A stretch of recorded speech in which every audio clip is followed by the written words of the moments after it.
que estão na linha de frente. Beleza? Vou compartilhar com vocês aqui um material. Aí hoje a gente vai provavelmente ficar só nesse material.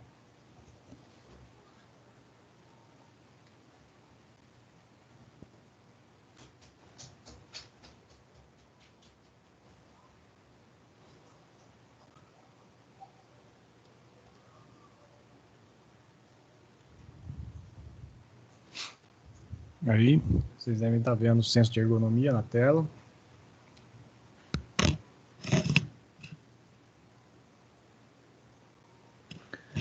Bom, gente, nossa ideia de hoje aqui é comentar sobre essa ferramenta. Vocês estão me ouvindo bem aí? Como é que está o áudio? Tranquilo, professor. Aqui tá legal. Tá.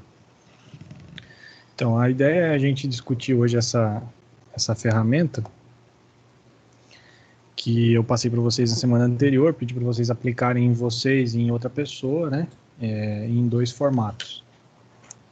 E aí a gente vai fazer uma discussão sobre ela agora, nesse primeiro horário. Eu vou até quanto der para ficar aqui. E a ideia é ir até, então, às 8h45 e depois a atividade passa a ser produzir uma versão melhorada dessa ferramenta. Antes disso, deixa eu fazer umas anotações aqui para lembrar de algumas coisas. A primeira delas é a seguinte: essa ferramenta senso de ergonomia, embora a gente chame ela de ferramenta, ela não é uma ferramenta validada cientificamente, até porque ela não precisa, porque ela é uma ferramenta voltada aqui para indicação de risco, né, ou indicação de condições de possível risco. Então, ela não está necessariamente me indicando risco, tá? Ela está me indicando situações potenciais de risco. Então, condições de possível risco. Ela está me apontando condições que têm potencialidade ali para ser responsável pela presença de agentes ergonômicos. Seja por conta de uma identificação ali pelas respostas ou porque o trabalhador está te dizendo efetivamente. Quanto à aplicação, eu comentei que existem 2 formas de fazer essa aplicação aqui. E uma das discussões que a gente precisa ter hoje é sobre isso. Existe uma forma de aplicar isso aqui através de entrevista, e existe uma possibilidade de se aplicar isso aqui em autoaplicação. Existem diferenças importantes entre essas 2 coisas aqui. Quem fez as 2 deve ter notado já. A entrevista, ela é bem empregada quando a gente está fazendo avaliações individuais. Então, eu me atrevo a colocar aqui uma relação direta com uma avaliação individual. Quando eu quero fazer uma abordagem individual, pegar um cara só, uma pessoa só, e fazer uma abordagem em cima dele, a entrevista é de longe a melhor opção. Agora, quando a gente tem uma questão coletiva, eu quero de repente fazer uma avaliação ali de um número significativo de pessoas, a entrevista pode não ser viável, até pelo tempo que eu tenho, que eu vou demandar para fazer isso. Então, a autoaplicação passa a ser uma opção viável. A autoaplicação significa você dar o questionário na mão de alguém e essa pessoa responde. De vocês aí, o que vocês perceberam? Quem aplicou em 2 pessoas? Alguém aí aplicou em 2 pessoas, em si próprio e em mais uma por entrevista e autoaplicação?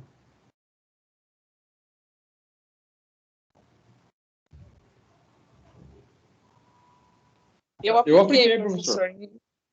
Tá, tiveram dificuldade? O que vocês acharam? Não tive dificuldade não, foi até legal até. Bom, a maioria deve estar pensando a mesma coisa, que foi bem tranquilo e tal, porque é realmente tranquilo de aplicar. Agora eu vou mostrar para vocês os problemas que provavelmente vão aparecer na aplicação que vocês fizeram, tá? Eu tinha pensado em pegar o exemplo de alguém aqui e avaliar.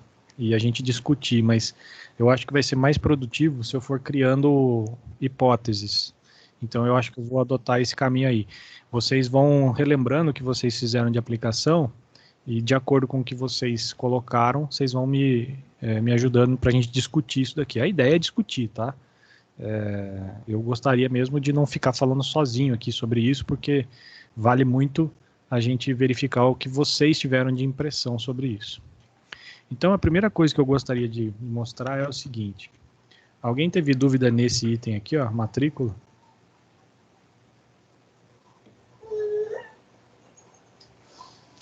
Eu pensei que é a matrícula da empresa, né? O número dele na empresa. Exatamente. Quando a gente faz isso no presencial, o pessoal fica na matrícula, né? Mas o que eu coloco na matrícula? O que eu ponho na matrícula? Isso aqui é uma identificação do trabalhador, tá? A primeira coisa que eu gostaria de chamar a atenção aqui é exatamente quanto a isso. Suponha, vamos para as hipóteses agora, tá? Quem de vocês aí tem dor que considera importante e que considera que tem relação com o trabalho?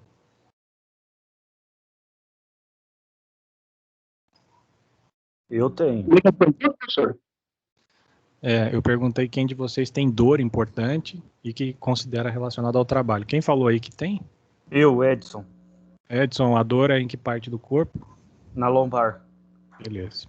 Você faz o quê? Você pode contar pra gente? Eu sou eletricista, né? Tá. Eletricista, faço tudo, de tudo. Tá. Então nós temos o nosso faz tudo, eletricista com dor lombar. É o Edson, né? Isso, eu mesmo.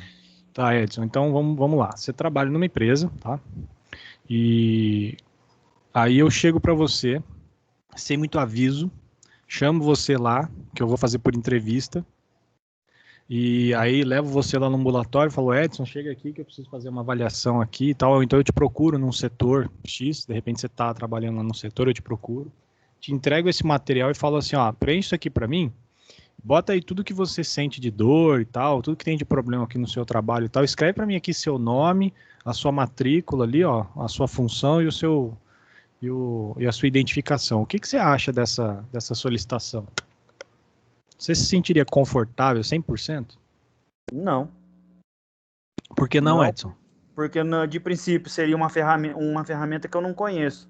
Vai que o cara vai começar a pedir informação, se eu tô com dor, o que eu tenho, vai que ele acabe me mandando embora ainda, levar essas informações até a chefia e acabe me mandando embora, por causa de todos esses problemas com dor. Preciso. Esse é o problema. Se você fizer isso aqui, o cara vai responder com baixa confiabilidade. Não precisa dessa informação de cima aí, gente, tá? Por que eu acho que não precisa disso aqui, ó? Você não precisa disso aqui em nenhuma das opções. Minha opinião, tá? Porque, veja, se eu vou entrevistar o cara,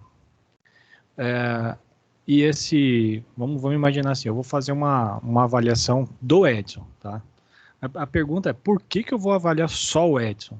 Alguma razão tem, de repente é porque já está tendo ele já reclamou, ou então é porque eu estou avaliando o setor dele, ou então é porque ele está passando já por uma avaliação específica com ele, e para isso eu não preciso de identificação, eu já sei quem ele é, tá? Então não vou colocar ali para ele preencher, para dar um ar de assédio, sabe, assim, de ir para cima dele e pedir que ele registre informações sobre ele. Quando a gente vai fazer a avaliação coletiva, não tem o menor sentido a gente colocar essas informações aí de nome e função, tá? Porque na avaliação coletiva, como eu falei para você, a avaliação coletiva é número. Quando a gente avalia a saúde de um grupo de pessoas, a gente avalia as pessoas de uma maneira numérica. Não faz diferença se é o João ou o Antônio que está sentindo dor. O que importa é que eu tenho uma população de 2 e quantos deles estão com dor, tá? Então eu acho muito complicado a gente começar o senso de ergonomia com um cabeçalho que já pede para o cara colocar informações sobre ele. Eu acho meio esquisito isso. Então, como essa ferramenta não é validada, você pode montar a ferramenta do jeito que você quiser. Eu sugiro retirar isso aí. A minha ficha de avaliação tem o nome da pessoa porque eu não trabalho, eu trabalho com avaliações de pessoas que já estão em processo de reclamação. Então a gente já está fazendo uma avaliação de capacidade funcional, então tem a identificação, mas eu só faço por entrevista, então na entrevista eu já tenho o nome daquela pessoa e para mim é mais tranquilo. Mas no senso de ergonomia, que é uma abordagem neutra, que é uma abordagem que está querendo levantar informações, eu acho isso daí um pouco arriscado, tá? Vai acontecer, por exemplo, pode acontecer duas coisas. A mais comum, o trabalhador omitir as informações. Ele vai dizer que não tem nada. E a outra coisa pode ser o contrário. O cara pode dizer que tem o que não tem, tá? É menos comum, mas existe. Existe o trabalhador ali que ele colocou na cabeça dele que ele não quer trabalhar, ele quer ficar afastado recebendo salário. Eu falo isso com propriedade porque eu conheço diversos casos assim. Infelizmente tem trabalhadores desse padrão. O cara não tem o problema, mas ele quer se aposentar porque a unha do pé dele está ruim. E aí a primeira sugestão que eu tenho para vocês é essa. Isso daqui pode ser um pouco agressivo e pode criar falsos positivos aí de informações que você não quer ou esconder de você informações que você quer. Professor, pode falar. Só o departamento não é bom? Sim, com certeza. Quando você vai fazer avaliação coletiva, o setor é importante você ter. Sim. Aqui, por exemplo, eu rabisquei, mas não necessariamente eu eliminei essa informação, tá? Por exemplo, quando eu vou aplicar esse senso de ergonomia, ele pode não ter a informação do setor no cabeçalho, mas eu já sei que todo mundo que está ali é do setor A. E aí eu tenho um sistema de marcação daquele setor, mas essa informação, sem dúvida, é importante. Também pode ser importante função, tá? Tarefa. Você precisa determinar o que importa para você, porque como a gente está fazendo uma avaliação, todas as vezes, pessoas, que a gente vai fazer uma avaliação, você tem que ter um resultado esperado na sua cabeça, tá? Você tem que saber para quê, como você vai usar aquela informação. Então, se de repente você quer triar, por exemplo, assim, vamos imaginar uma situação assim. Eu tenho aqui dentro de um setor X, não importa qual seja, eu tenho a função 1, a função 2 e uma função 3. Eu tenho 3 funções aqui dentro desse setor ou departamento, não importa. E eu quero fazer um levantamento de saúde coletiva aqui, de avaliação de características coletivas. Eu posso colocar no papel o setor ou não, porque eu já sei que eu estou avaliando só esse setor, tá? E eu posso, de repente, fazer um filtro. Essa expressão filtro aqui vai aparecer depois para falar de ferramenta ergonômica. Eu posso, de repente, precisar também da informação função para fazer um levantamento e uma triagem de qual delas tem mais repercussão ali de dor, por exemplo. Então, de repente, eu quero avaliar, assim, dessas 3 funções, qual aparece mais reclamação de dor nas costas. E aí eu vou precisar manter a informação tanto do setor quanto da função, entendeu? Essa triagem você pode mudar de acordo com a aplicação, mas sim, é importante. Mas não precisa necessariamente estar lá no cabeçalho, você entendeu o que eu quis dizer?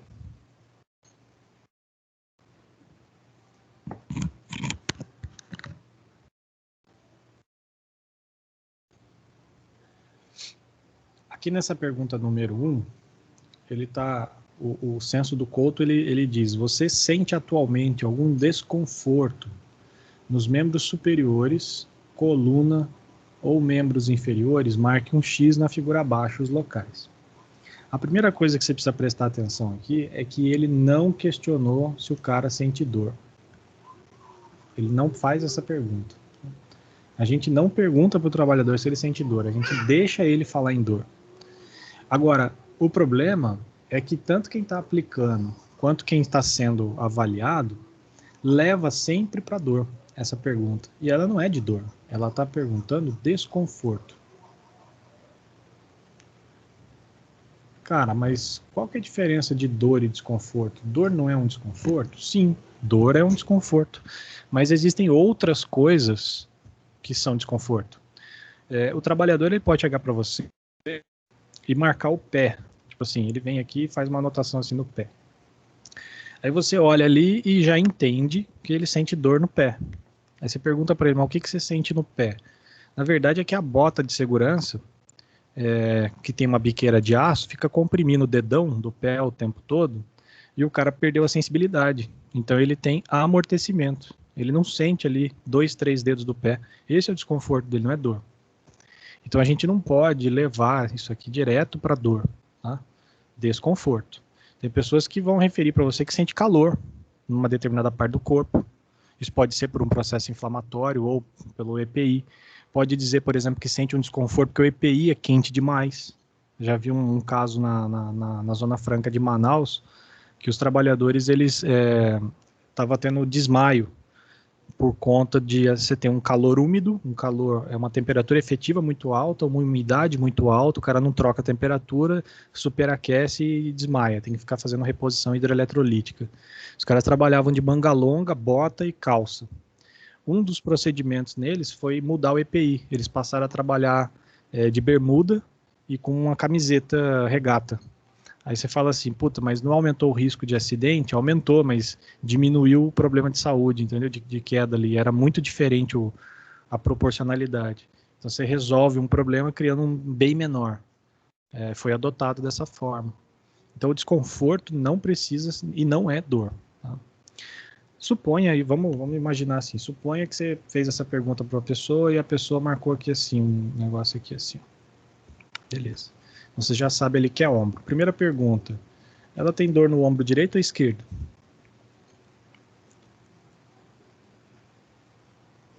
Quem respondeu esse questionário aqui é a Antônia Maria da Silva, sexo feminino, 45 anos. E aí, a Antônia, ela tem dor no ombro direito ou esquerdo? Se for seguir o desenho, é no direito. Agora, Direito. tem pessoa que marca o oposto, né? Como tá de frente, marca esquerdo. Tá. Nenhuma das minhas perguntas é possível responder. Primeiro, porque eu perguntei se a dor dela é na direita ou na esquerda, e ela não falou que é dor. Ela marcou, se ela estiver respondendo a pergunta conforme está aqui, ó, ela está falando em desconforto. Segundo, que esse desenho não tem direita e esquerda, porque ele não te permite identificar o que é direita e esquerda. Para ficar fácil entender isso aqui, eu peço para que vocês façam um experimento depois. Você apaga a luz, liga a lanterna do celular e projeta a sua mão na parede, à direita e à esquerda. Se você projetar, por exemplo, a mão direita com a palma e a mão esquerda com o dorso, a imagem produzida na parede vai ser exatamente a mesma, independente de estar mostrando a palma ou o dorso, porque essa representação é apenas do formato, da morfologia, e não da face anterior ou posterior. Aqui, por exemplo, eu não consigo identificar com clareza se o desenho está representando isso exatamente como a pessoa de costas ou a pessoa de frente. Ela precisaria ter mais detalhes aqui de observações. Por que essa informação não importa? E não importa muito para o TST. O técnico de segurança do trabalho, ele não tem muita importância em representação muito específica da área, tá? Basta você saber se é ombro, porque assim, o questionário aqui, ele está considerando assim, a letra A refere-se a desconforto no pescoço, letra B é ombro, letra C é braço, letra D é coluna, e assim ele considera ali número por região. Não importa se é na frente, atrás, em cima, embaixo, do lado de fora, do lado de dentro. Né? Ele só quer computar a questão aí de área por número de reclamações. Entretanto, eu acho, penso, né, creio, que a lateralidade é importante, tá? Eu vou mostrar para vocês uma forma mais completa de fazer isso, mas vocês podem fazer da forma minimalista como está aqui, mas creio eu que lateralidade é extremamente importante, porque não existe ombro. Não existe ombro. O que existe é ombro direito e ombro esquerdo. E isso aqui em ergonomia é bastante importante de você saber por conta de duas coisas. Primeiro, o layout do posto de trabalho. Existem postos que exigem pela forma, vamos imaginar uma alavanca, o cara tem que puxar uma alavanca, a alavanca fica do lado direito, então ele tem, teoricamente, que usar a mão direita para puxar essa alavanca. Só que esse trabalhador, ele pode ser canhoto, e ele vai puxar a alavanca com o lado não dominante, então é importante a gente considerar o layout, tá? A lateralidade da queixa, mas também a dominância em lateralidade do trabalhador.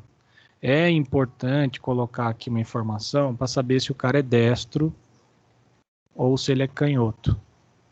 É importante isso aqui, ó.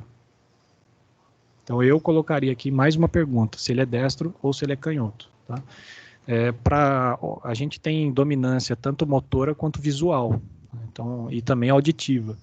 Mas isso do visual a gente vai mais para frente, porque o trabalhador não sabe definir sozinho a dominância visual dele. Então, a gente pede só a dominância manual. Que é manual aqui é para saber se ele é destro ou canhoto. Então, eu acho importante considerar, sim, ombro direito e esquerdo. De repente, você marca aqui é esquerda e aqui é direita. E aí eu vou entender que o cara está de costas. Ou você faz um desenho melhor, né? Coloca cabelo, ou então coloca nariz e boca, ou coloca um umbigo aqui, coloca um peitoral, não sei. Mas faria isso. Tudo bem? Então, uma primeira condição aqui é que eu acho importante considerar essas informações. Agora vamos considerar o seguinte, existe A, B, C, D, E, F, G, H, I, J, I, L não tem, faltou aqui que é joelho, ó. Tinha que estar escrito aqui joelho, com a letra L, M, pernas, N, tornozelo, vem outros, ó, letra O. O trabalhador pode te dar outro local. Eu contei uma história dos trabalhadores dos ovos cozidos. O trabalhador dos ovos cozidos numa empresa é porque os caras era humor sarcástico, né? Humor de sacanagem. Tinha uma bancada, nessa bancada tinha uma máquina aqui em cima, que eu não lembro exatamente o que ela fazia, mas ela gerava uma combustão interna, e essa combustão interna gerava uma eliminação de gás através de um escape que ficava embaixo da bancada, voltado para a direção onde o trabalhador sentava. Então, se você olhar de cima, a bancada está aqui assim, a máquina estava aqui assim, o trabalhador ele sentaria, então, com membros inferiores aqui embaixo, e o escape ficava exatamente para baixo e nessa direção. Esses caras eram chamados na fábrica de ovos cozidos.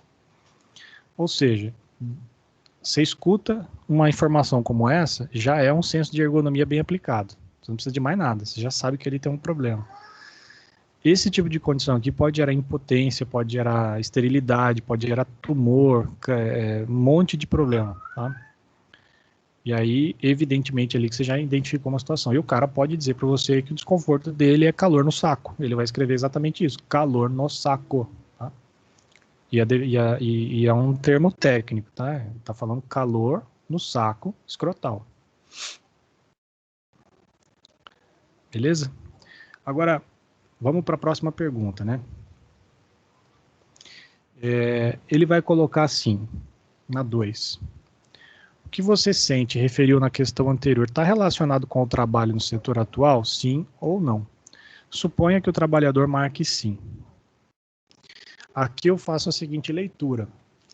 Lá no setor atual, ele está fazendo alguma coisa que está gerando para ele essa dor aqui, esse desconforto que ele ainda não me explicou qual é no ombro, certo? Agora eu faço a seguinte pergunta para vocês, ó. Vou mudar até de cor aqui, eu vou para o vermelho. O trabalhador agora, ele está apontando para você a seguinte condição.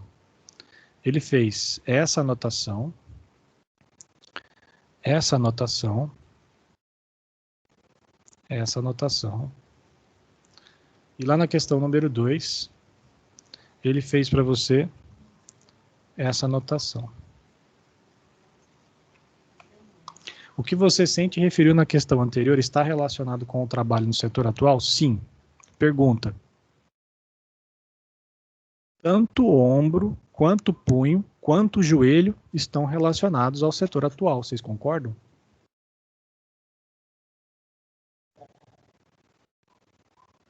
Sim. Mas e se não? E se não fosse?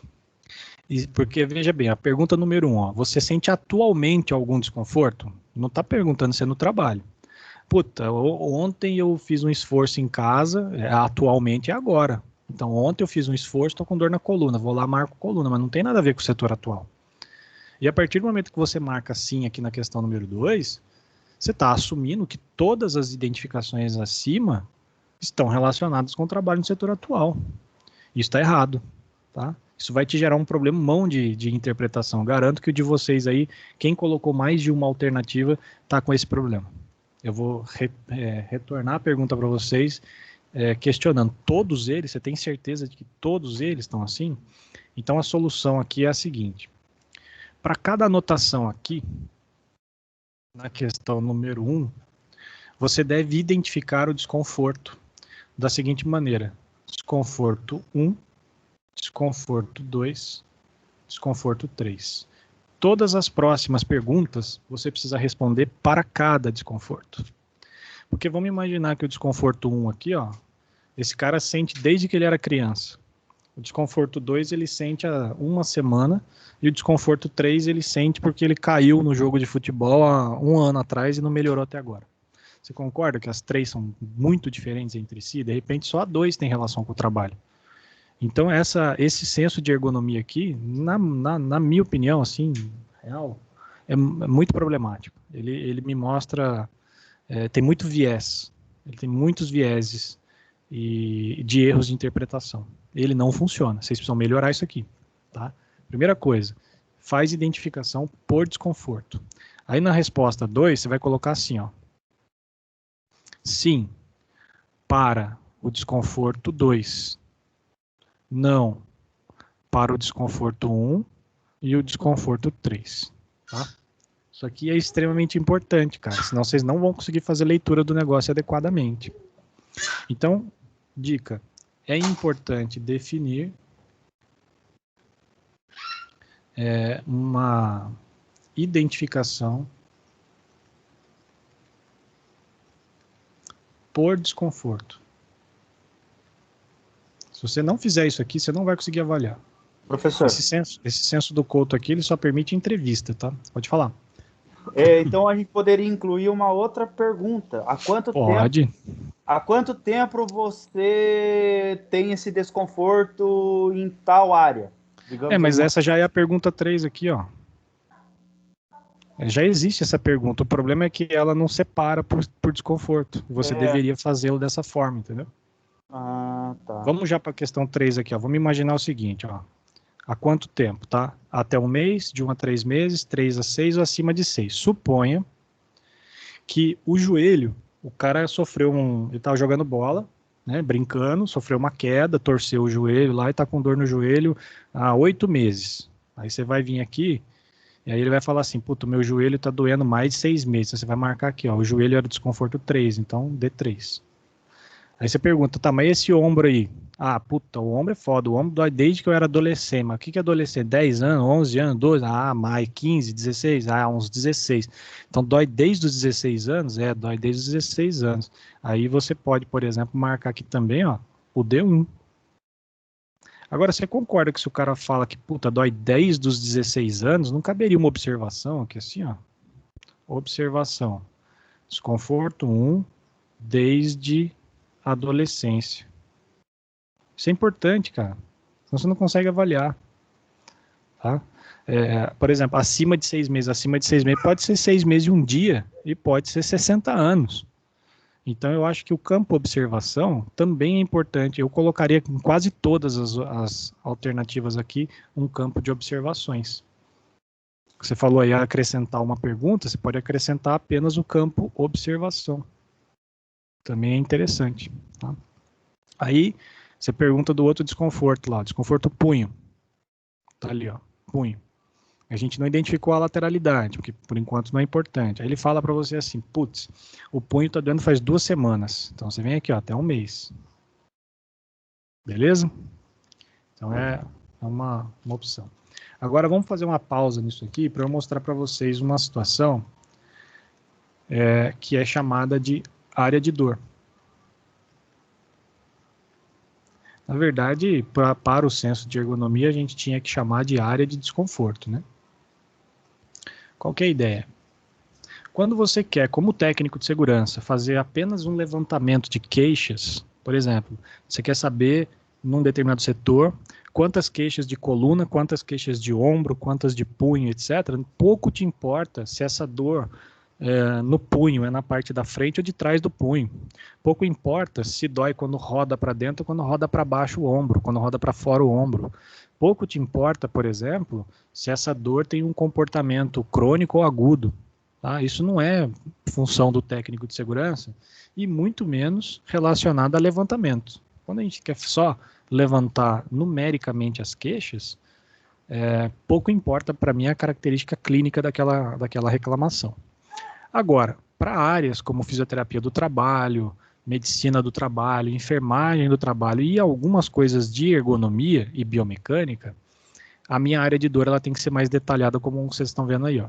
Essa é a imagem que eu utilizo na minha ficha de avaliação quando eu vou fazer relatórios de capacidade funcional. Por que a minha ficha ela é dessa forma? Vou explicar para vocês rapidamente, só para vocês entenderem a aplicabilidade. Mas vocês não vão usar, tá? Mas precisam entender isso aqui. Por exemplo, vamos por cores diferentes mais uma vez. Vamos supor aqui um caso 1, a gente está falando aqui da dor no ombro, tá? Lembre da dor no ombro agora, a gente vai ficar aqui na dor no ombro. E é dor mesmo, o trabalhador está reclamando de dor. Suponha que um trabalhador, ele fala para mim que ele sente dor no ombro, e aí eu pergunto para ele assim, tá, qual ombro? Ah, é o direito, então eu já sei que é esse aqui. Aí eu pergunto para ele, mas dói aonde? Dói aqui? Dói aqui? Dói aqui? Dói aqui? A gente geralmente fala assim, aponta para mim onde dói. Aí ele põe o dedo, apontou aqui assim, ó, nesse ponto. Aí eu pergunto, quanto essa dor vai para cima, quanto vai para baixo, quanto vai para dentro, quanto vai para fora? E ele vai desenhando para mim e eu consigo desenhar aqui, ó, a chamada área de dor.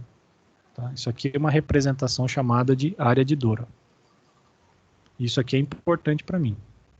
Aí eu ainda posso até representar assim, ó, o ponto principal de dor é aqui e ela tem essa área toda de dolorimento. Aí, o que um clínico faz com essa informação? Eu vou olhar para isso aqui e já vou começar a pensar que estrutura anatômica tem ali. Já vou pensar, ó, aqui está passando o tendão do bíceps braquial, cabeça curta do bíceps, ali tem coraco braquial, ali tem o processo coracoide da escápula, aqui tem deltoide, fibras anteriores. E aí eu vou considerar, por exemplo, eu precisaria estar com vocês. Deixa eu ver se eu estou com um vídeo. Eu estou com o vídeo habilitado? Não. Deixa eu habilitar meu vídeo, porque daí eu consigo fazer gestual.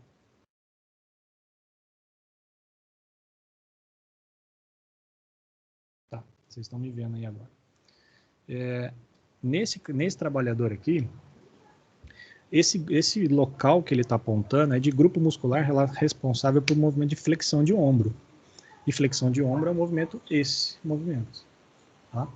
O que isso significa para mim clinicamente no trabalho?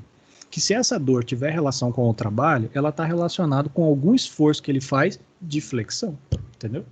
Então eu vou tentar analisar no trabalho que ele tem, quais são as exigências de esforços de flexão de ombro. Agora, por outro lado, o trabalhador, vamos mudar de cor mais uma vez. O trabalhador, ele chega para mim e ele aponta que a dor dele é na esquerda, ele fala assim, dói qual ombro? Ah, dói o esquerdo. Tá, beleza, já sei que é aqui. Aí eu falo para ele assim, aponta onde dói para mim. Aí ele vem e fala assim, ó, dói aqui, ó. Opa, nesse esquerdo. Dói aqui, ó, nesse ponto aqui. Aí eu pergunto, até onde para cima, para baixo e tal, e eu desenho uma área de dor aqui assim, ó. Mas o ponto dolorido é aquele ali, então a área de dor desse cara é isso aqui, ó. O que tem nessa região aqui, ó?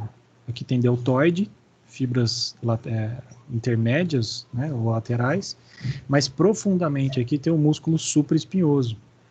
E esse é um termo que vocês vão escutar muito no ambiente de trabalho, chamado de tendinite de supraespinhoso. Mais para frente eu vou explicar como isso aqui acontece. O que eu vou fazer ali de teste, né? Eu vou testar o supraespinhoso, eu vou palpar, eu vou colocar ele em ação, mas para vocês terem uma noção, o músculo supraespinhoso, assim como o deltoide e fibra média ali, ele é um músculo relacionado com a abdução do ombro. Aí eu vou colocar o trabalhador para fazer o movimento para testar aquele músculo. E se eu tiver testes positivos de supraespinhoso, conseguindo reproduzir a dor dele no movimento, eu vou identificar que esse cara está tendo ele está desenvolvendo uma entidade mórbida ali por conta de esforços de abdução de ombro. E aí eu vou tentar entender no trabalho dele quais são os esforços que ele faz de abdução de ombro para entender qual é a tarefa e a atividade que está causando esse problema no ombro dele. Entenderam? Esse é o olhar da biomecânica. Coisa que para a segurança do trabalho não vai ser importante, você não precisa fazer isso. Alguém quer perguntar alguma coisa sobre esse assunto?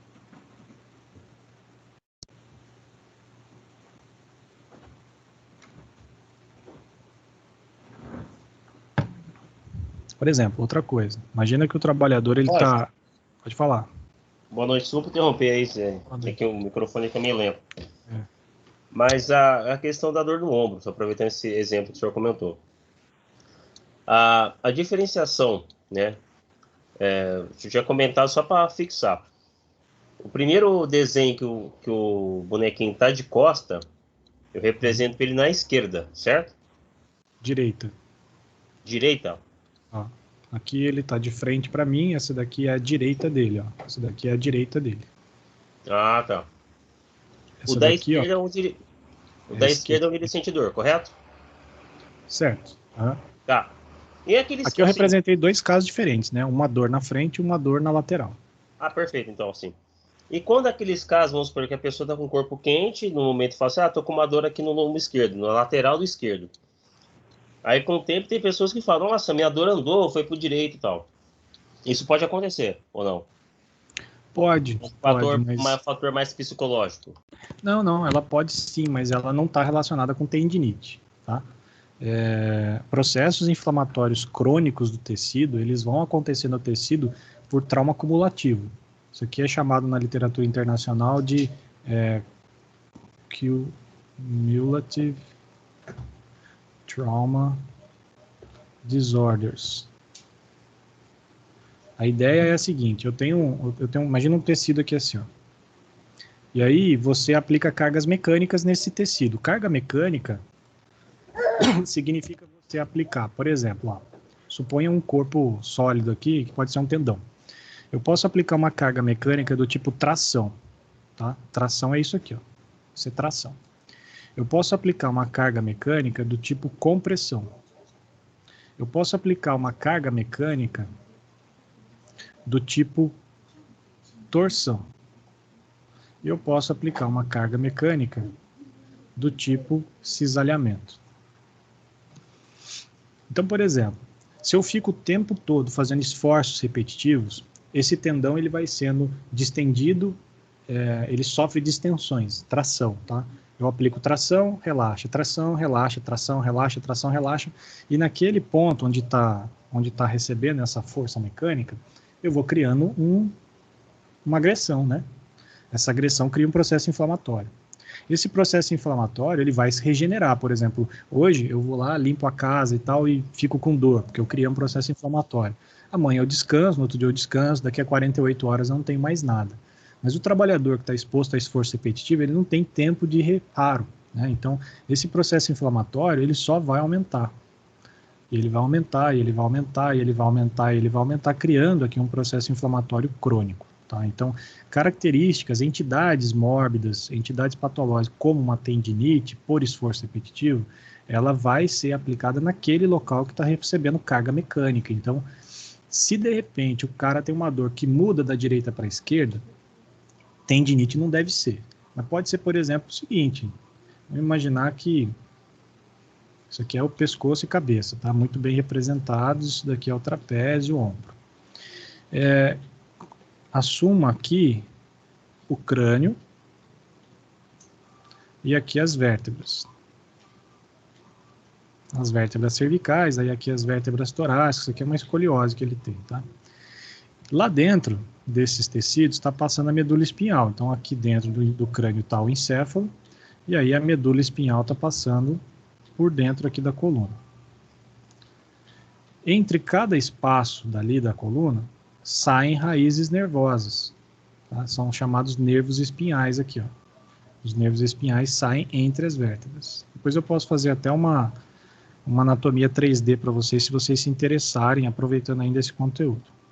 O que pode acontecer ali? Às vezes uma vértebra, ela sofre uma alteração de posição, ela pode rodar, ela pode ter uma subluxação, ela sai da sua posição e ela começa a comprimir uma raiz ali. Essa compressão da raiz nervosa, esse pinçamento de raiz ali, ele vai gerar uma dor irradiada para o lado afetado. Por exemplo, Você comprime, vamos imaginar essa raiz aqui. Esse nervo, ele vai inervar toda essa área aqui assim, ó. Imagine, hipoteticamente. Suponha que ocorra aqui nesse ponto uma compressão da raiz. Não é aqui, mas é aqui, né? Todo esse trajeto, o cara vai referir dor. Agora, o músculo, ele vai entrar num processo de contração como uma forma de proteger aquela área. O nome disso é torcicolo, tá? Ou tensão muscular e tal, contratura muscular. Mas isso daqui gera torcicolo.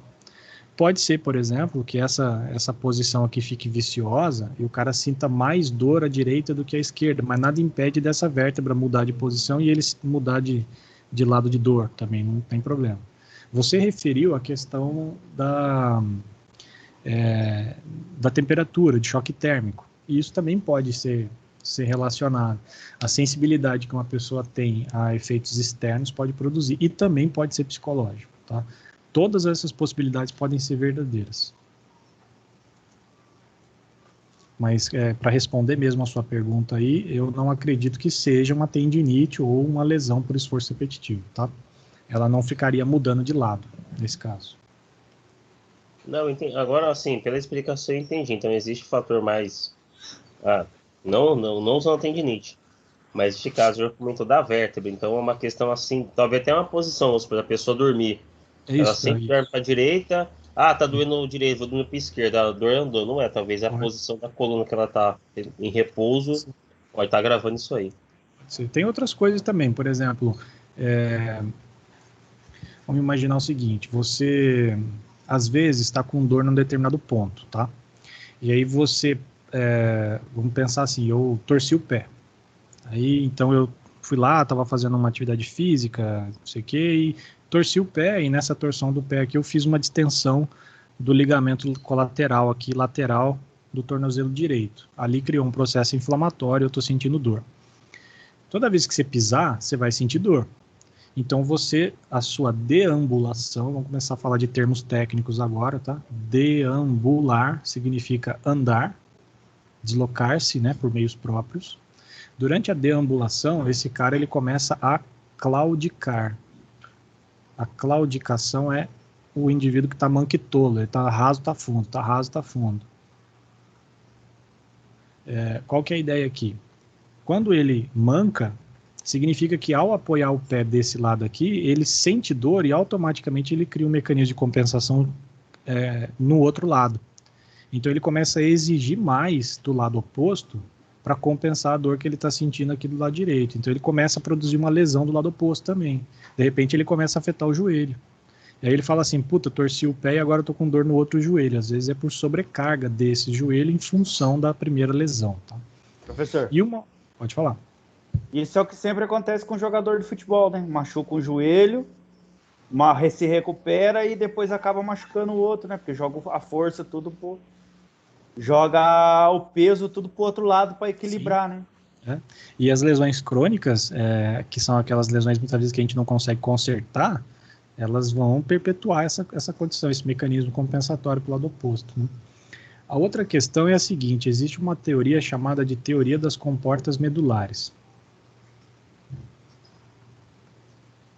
O que acontece é o seguinte, lá em cima, você tem o encéfalo, né? E dentro daqui da coluna vertebral passa então a medula espinhal e saem raízes nervosas aqui de nervos. Esses nervos espinhais, eles são mistos. Eles têm um caminho chamado de eferente, que é quando sai daqui e vai para a extremidade, e aferente, que é o caminho que volta. Então esse daqui está relacionado com motricidade, e esse aqui está relacionado com sensibilidade. Qual que é a ideia aqui? A mesma via neurológica que transporta a informação de dor, a dor é um estímulo nociceptivo, tá? Ceptivo vem de sensibilidade, noci é de propriocepção. Esse estímulo nociceptivo, que é a dor, ele é um estímulo que, portanto, percorre uma via. Vamos representar isso aqui como se fosse uma via neurológica. É evidente que ele não é uma estrutura como isso daqui, mas imagine que aqui tem estímulos de dor, ó. Estímulos de dor que estão subindo, levando a informação de dor lá para o encéfalo, você processa a informação e sente dor. A mesma via que transporta dor, transporta tato. Vamos mudar de cor. transporta tato. Tato é a sensibilidade tátil.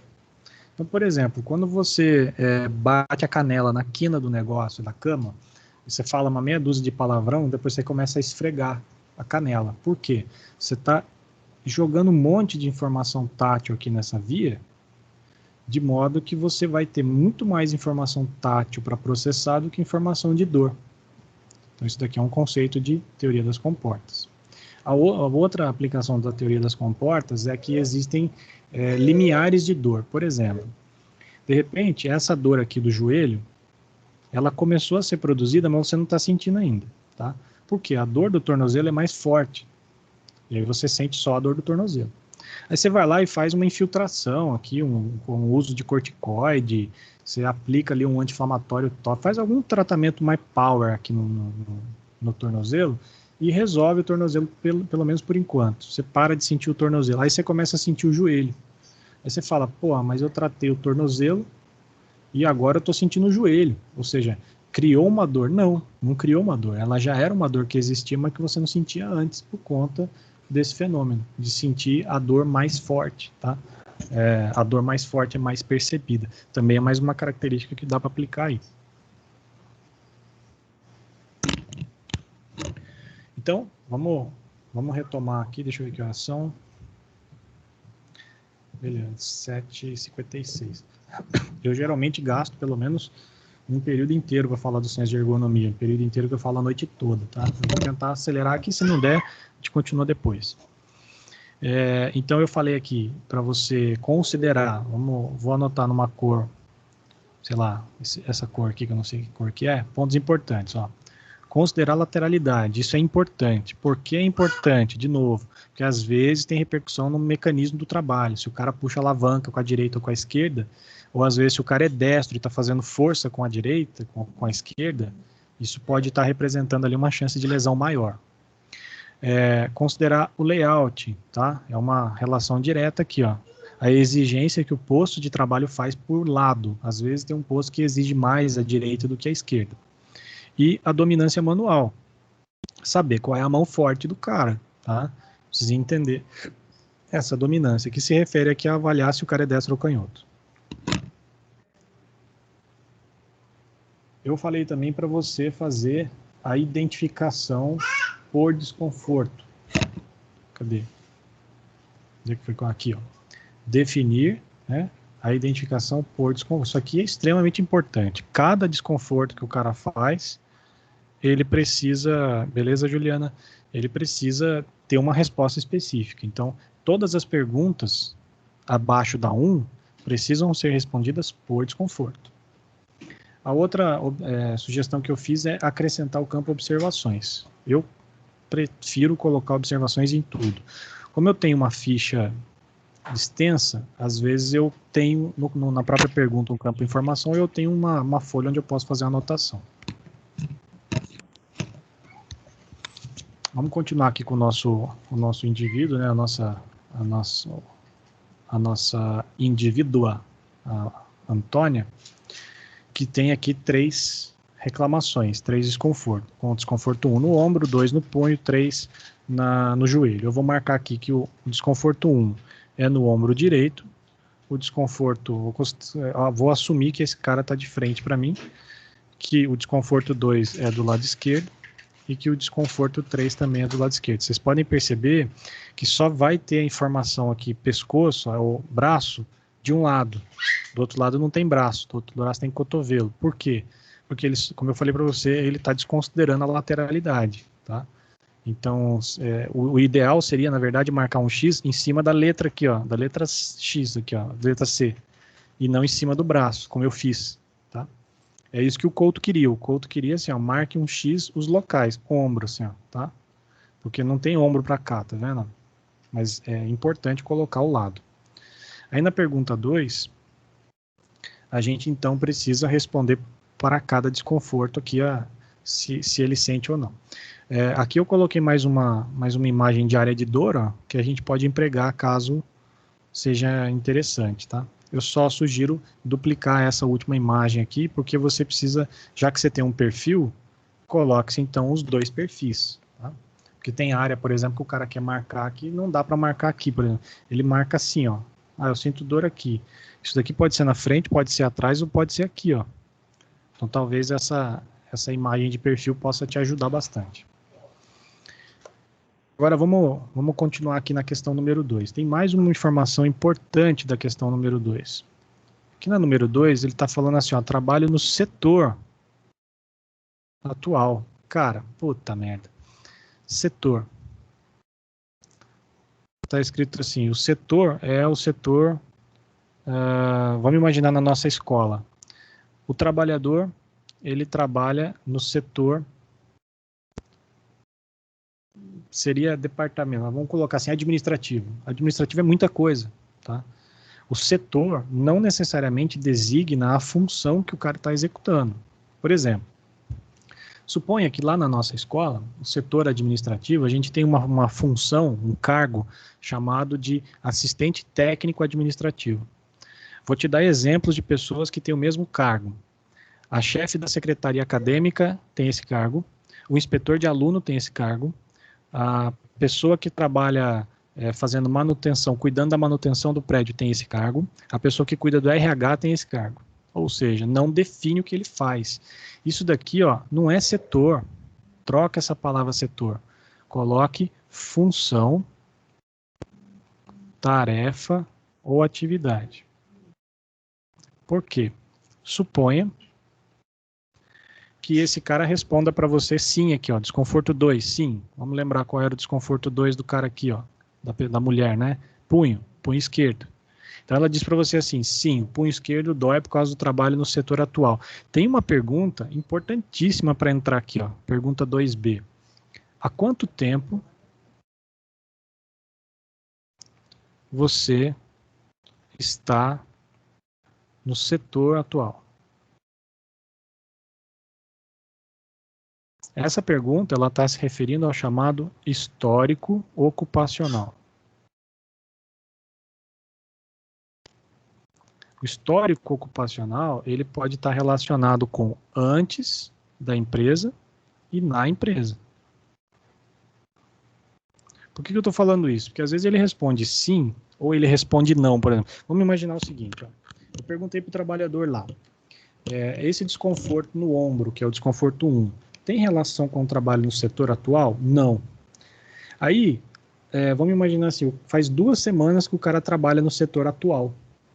Só que ele falou que o desconforto 1, ele sente há mais de 6 meses. Então, é evidente que o desconforto 1 não tem relação com o setor atual, entendeu? Porque a pergunta é atual. Então, eu sugiro, e também, dentro do setor atual, o cara pode trabalhar em 2 funções diferentes. Na primeira, ele trabalhava sentado, na segunda, ele trabalha de pé, são diferentes. Então, não use a palavra setor, use a expressão função, tarefa, atividade. Tudo bem, pessoal? Alguém não entendeu essa proposta?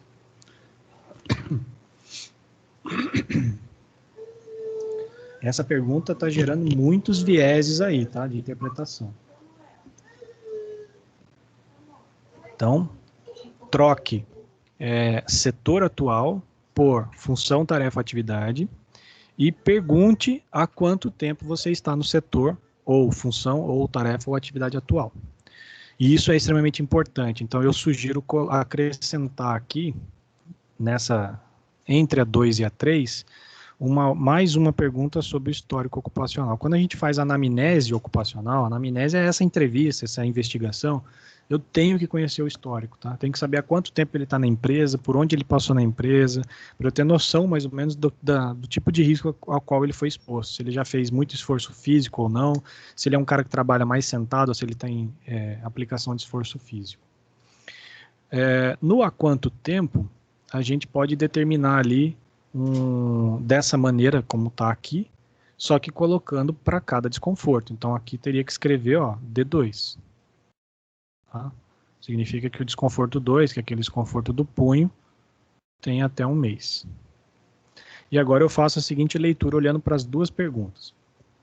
O trabalhador, ele está no setor atual há 5 semanas. pergunta para vocês. O desconforto 2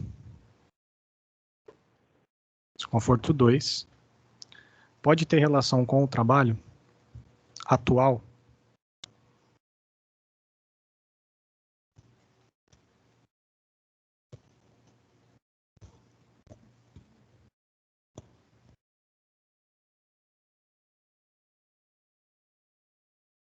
Olha só, ele está no setor atual há 5 semanas. Eu acredito que sim, professor. Por quê? Eu acredito que sim, professor, porque assim, ele pode ter alguma coisa já, vamos dizer assim, ele pode ter uma complicação no ombro, por exemplo, e de repente essa nova função dele pode ter agravado ou pode ter acendido esse problema. Tá certa a resposta ou não? Tá certo, só que só tem um problema. Ele disse que não, ó. O desconforto do ombro é o 1, o 2 é o punho e o 3 é o joelho. Aqui ele disse que o ombro e o joelho não tem relação, mas que o punho sim. Essa é a resposta do cara. Aí a minha pergunta é, será que isso é verdade? Isso pode ser verdade? Que o desconforto 2 do punho tenha relação com o setor atual? Aí ele diz aqui, ó, ele trabalha no setor atual há 5 semanas. Eu preciso saber mais uma coisa. Quanto tempo ele sente essa dor no punho? Até 1 mês. Então, sim, faz sentido, certo? Porque faz até 1 mês que ele está no setor atual, né? Faz cerca de 1 mês, e faz até 1 mês que ele sente dor. Se ele dissesse para mim que ele trabalha no setor atual há 5 semanas, tá? Ele considera que a dor tem relação com esse setor ou função atual, mas que essa dor faz 5 anos que ele sente, não faria sentido. Então aí eu identifico um problema, que eu teria que reavaliar para entender qual é o problema. Ou o cara está mentindo, ou ele não entendeu a pergunta, ou então está tendo alguma mistura de informação. Ele respondeu errado, alguma coisa está errada. Não faz sentido, você entendeu? Do jeito que está aí, faz sentido. Então, mais uma vez, ele está no setor atual há 5 semanas, 1 mês, aproximadamente. Tá? 1 mês e 15 dias. Aí, ele diz que o desconforto do punho tem relação com o que ele faz hoje, atual. Beleza. Agora eu preciso de mais uma informação. Quanto tempo faz que você sente esse desconforto no punho? Faz até 1 mês aqui, ó. Eu sinto faz umas 3 semanas. Faz sentido. Se ele respondesse acima de 6 meses, não faria sentido. Tá? Então isso é uma forma da gente verificar. Aí ele já teria esse problema, né, professor? Tipo assim, se fosse acima disso, o problema ele já não tem nada a ver com o emprego, com a função que ele está exercendo no momento, né? Exatamente. Mas também pode estar relacionado com um problema de interpretação. Vamos pensar assim, ó. O trabalhador, ele está no setor A. Eu não sei que setor é esse. Em 2020... ele trabalha aqui na empresa desde 1992, tá? Até 2020. Então, ele tem bastante tempo de casa aqui. Só que em 2020, de 2001 até 2020, até janeiro de 2020, ele trabalhava na função 1, que era sentado. Isso aqui é uma linha do tempo muito cabulosa que eu fiz, né? Ele trabalha na empresa desde 92, nós estamos em 2020, tá? Ele ainda trabalha. De 2001 até janeiro de 2020, ele executava uma função dentro do setor A, que eu chamei de função 1, onde ele ficava a maior parte do tempo sentado. Só que, de janeiro de 2020 até setembro de 2020, ele passou a executar a função 2, onde ele fica em pé. Qual que é o viés aqui? Ele continua no mesmo setor. Tá? O que mudou foi a função, o que mudou foi a atividade, a forma como ele executa. Então, se ele responde para você assim, ó, o que você sente está relacionado com o trabalho no setor atual? Sim. Daí se pergunta quanto tempo você está no atual, fazendo o que você faz agora. Aí ele refere para você aqui, faz 9 meses, 9 meses que ele está fazendo isso. Aí você faz a pergunta, mas quanto tempo você sente o desconforto? Isso aí faz uns 5 anos já. Aí você fala, cacete, mas como que você pode ter uma dor há 5 anos se você está trabalhando no troço há 9 meses? Mas se a sua pergunta foi o setor, ele continua no mesmo setor. Ele nunca mudou de setor, entendeu? É um viés de pergunta. O problema é a forma de perguntar. Você está perguntando setor e não função. Então, não faria, por exemplo, essa resposta que ele deu aqui, de que faz 5 anos que ele sente, muito provavelmente está relacionado com o que ele fazia antes, e não com o que ele está fazendo agora. Porque senão não faria 5 anos que ele sente o problema. Você entendeu a ideia aqui?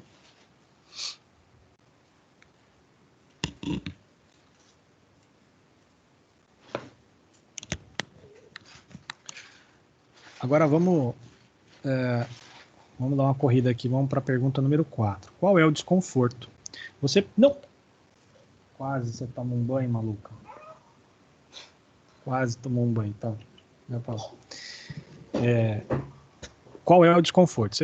A gente perguntou para o trabalhador qual é o desconforto que ele sente, né? Na verdade, a gente pediu para ele apontar assim, você sente algum desconforto? Tal. Foi isso que a gente fez de pergunta para ele. Com base nessas perguntas é que a gente está verificando agora qual é o desconforto, porque eu falei para você que podia ser calor, podia ser um monte de coisa. Então vamos supor que o cara diga para você aqui que o desconforto dele é cansaço. Aquele ombro lá que ele apontou. O que a senhora sente no ombro, dona Maria? Eu sinto cansaço. Como que é cansaço? Os pacientes costumam falar dor cansada. Dor cansada está relacionada geralmente com fadiga, tá? É excesso de uso. A gente chama na literatura internacional de overuse. Então você vai marcar aqui, cansaço D1, que era o ombro. De repente ela fala assim, e lá no punho, o que a senhora está sentindo, dona Maria, dona Antônia, né? Aí ela fala, eu sinto dor, tá doendo, tá? Então você vem aqui e marca D2. E o joelho, dona fulana, o joelho dói. Mas dói como? Dói constante. Mas como que é essa dor constante? Dói, fica o tempo todo doendo, meio fraco, mas dói. Dolorimento aqui, D3. Então é assim, cansaço está relacionado com fadiga, geralmente. É uma dor que o cara refere como uma sensação de cansaço muscular. O choque é uma sensação de choque propriamente dito, tá? Se a pessoa diz para você que sente choque, significa que tem comprometimento neurológico, comprometimento nervoso. Então é uma disfunção provavelmente osteoneuromuscular, tá? Está tendo compressão ali de inervação. É comum, por exemplo, o trabalhador ter tendinite e produção de choque. Um exemplo seria a síndrome do túnel do carpo, que por excesso de esforço repetitivo gera um processo inflamatório no punho, e o edema causado por esse processo comprime o nervo mediano. E essa pessoa sente um disparo de choque o tempo todo na direção da mão. Se você já bateu a parte interna do cotovelo em algum lugar e sentiu choque que vai para a mão, é essa sensação que ele sente. Tá? Só que com frequência e sem bater. Então, choque significa que tem comprometimento nervoso junto. Estalo é uma coisa que não necessariamente está relacionada com dor, mas pode estar. O cara pode sentir os dois, ele pode ter estalo e dor. Estalo significa instabilidade de uma articulação. Tá tendo um estálido ali, é porque a articulação saiu do lugar e voltou. Aí ela bate uma área articular com outra, produzindo um estálido ali, um som. A diferença de dor e dolorimento, eu não costumo usar isso aqui, mas o Couto coloca, é o seguinte. Imagine uma pessoa que foi para a praia, tomou uma queimadura de grau 1 ali em toda a região das costas. O tempo todo ele sente uma dor fraca de baixa intensidade, mas ela é constante. Isso é dolorimento. A gente diz que está dolorido o local. Quando você chega lá e bate nas costas dele perguntando como ele está, isso é dor, tá? Dor é um pico de dor de mais alta intensidade, mas em curta duração. Então, geralmente, dor é mais forte do que dolorimento, e dolorimento é mais constante do que dor. Beleza? Essa que é a ideia que ele coloca ali. Mas eu poderia colocar dor, uma coisa só. Formigamento ou adormecimento, o nome técnico disso é parestesia.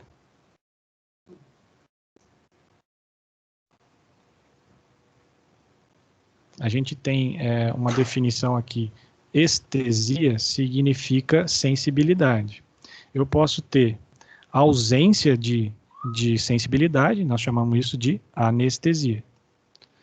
Eu posso ter uma normalidade da sensibilidade, eu chamo isso de normoestesia.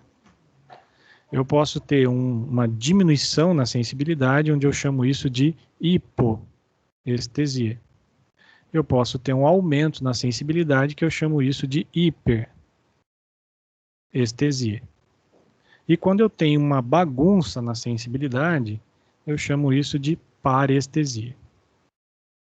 Então, a parestesia é uma sensação inespecífica, em que a pessoa diz que está sentindo ali uma formiga, um formigamento, uma sensação ali de variação na sensibilidade. No caso da parestesia, ela pode ser causada por várias possibilidades. Poderia ser, por exemplo, imagina que você está lá na sua cama deitado, mexendo no celular durante muito tempo, e como você está com os braços para cima, a gravidade diminui a vascularização, e por uma alteração de chegada de sangue com oxigênio, o músculo começa, a terminação nervosa começa a entrar numa sensação de parestesia. Formiga a mão por falta de sangue. Mesma causa de ficar muito tempo sentado na privada ou sentado em alguma cadeira que fica comprimindo a região posterior de coxa, joelho. É o caso de trabalhador sem apoio de pé. Tá? Professor. Pode falar. É o famoso a mão dormiu. Isso, exatamente. Quando você dorme, por exemplo, em cima do braço, né? E aí você acorda de noite com uma dor que não é dor, e o braço bobo, mole, aquilo ali é uma sensação de formigamento ou adormecimento também. E pela mesma causa, vascular. Agora, o adormecimento ele pode ser causado por outras causas, como, por exemplo, uma origem neurológica. Se você tiver um comprometimento neurológico, você pode perder a sensibilidade daquela área. E também pode ser acometido por uma questão de agressão local. Eu falei para você de trabalhador que usa bota com biqueira de aço, e o cara perde a sensibilidade do dedo do pé, porque ali está tendo uma agressão tecidual local e por muito tempo, e a terminação nervosa foi agredida naquela região, e o cara não sente mais. Você pode enfiar uma faca ali que ele não vai sentir, mas só naquele lugar. É um comprometimento neurológico, nervoso ali, de terminação, mas ele é local, não é sistêmico. Quando a pessoa fala de peso, né, ela fala, puta, uma sensação pesada, uma dor pesada, a dor pesada está bem relacionada ali com o cansaço e a fadiga. A pessoa geralmente põe a mão na região que dói e empurra para baixo, assim, mostrando para você que ela sente como se fosse um peso naquela região. O peso, ele pode ser fadiga, mas ele também pode ser uma questão neurológica. Às vezes, se uma compressão de uma raiz nervosa gerando uma tensão muscular, ela gera uma dor que a gente sempre pede para o paciente falar assim, mas como que é a sua dor? É uma dor em pontada, é uma dor em queimação, é uma dor em choque, uma dor... Aí eu já tive paciente que falou assim, eu sinto uma dor arroxada, uma dor em arroxo. Arroxo é essa dor apertada. Ele sente como se tivesse alguma coisa apertando ele. Essa é a sensação de aperto ou peso, tá? Pode ser relacionado. A sensação de perda de força, ela é quando o cara refere para você que ele está sentindo o braço ficar fraco, por exemplo. Isso pode acontecer por várias causas. Pode ser, por exemplo, por fadiga. Fez tanto esforço que agora o braço ficou fraco, perdeu força, fadiga. Pode ser por disfunção neurológica. A gente viu que o nervo espinhal ele leva informação motora. Se tiver comprometimento neurológico, uma compressão de raiz, eu fiz o desenho da coluna aqui, aqui ó, fiz um desenho de coluna. Se tiver uma compressão de raiz aqui, você diminui o sinal elétrico que vai para o músculo, ele pode perder força, tá? Normal. O cara pode perder força por dor também. De repente ele vai fazer um esforço, na hora que ele faz o esforço ele sente dor, ele para, ele perde força por dor. Pode ser por um monte de causa, né? E a limitação de movimento é quando ele tem uma limitação. Por exemplo, ele vai levantar o ombro e o esquerdo vai, mas o direito não sobe. Aí a gente vai avaliar por que não está subindo, né? Pode ser por encurtamento muscular, pode ser por fadiga, pode ser por dor, pode ser por um bloqueio ósseo. Às vezes o cara tem ou ele fraturou e causou um calo ósseo, ou então ele tem uma má formação naquele ombro que tem um bloqueio mecânico da articulação, tá? Entre outras possibilidades. E eu acho que deveria colocar aqui outros, porque o trabalhador ele pode referir para você outras características que a gente não colocou aqui, como calor, frio. Tá? Eu, por exemplo, com meu problema de coluna, de herniação discal, eu quando sinto irradiação no membro inferior, eu sinto frio e calor ao mesmo tempo. É uma sensação inespecífica. Dá uma sensação de que está com a perna dentro de um balde de água quente, mas que ao mesmo tempo parece água fria, e é uma sensação muito inespecífica. Então ele poderia colocar aqui frio. Ah, eu sinto frio, sinto calor, sinto queimação, que não tem aqui, ó, e queimação é um item bastante importante. Então eu sugiro colocar outros. Vamos fazer uma anotação aqui de amarelo como uma colocação de outros. Tudo bem, pessoal? Tá rápido, mas é porque tem que ser rápido mesmo. Na pergunta número 5, ele faz uma pergunta sobre a classificação de intensidade, tá?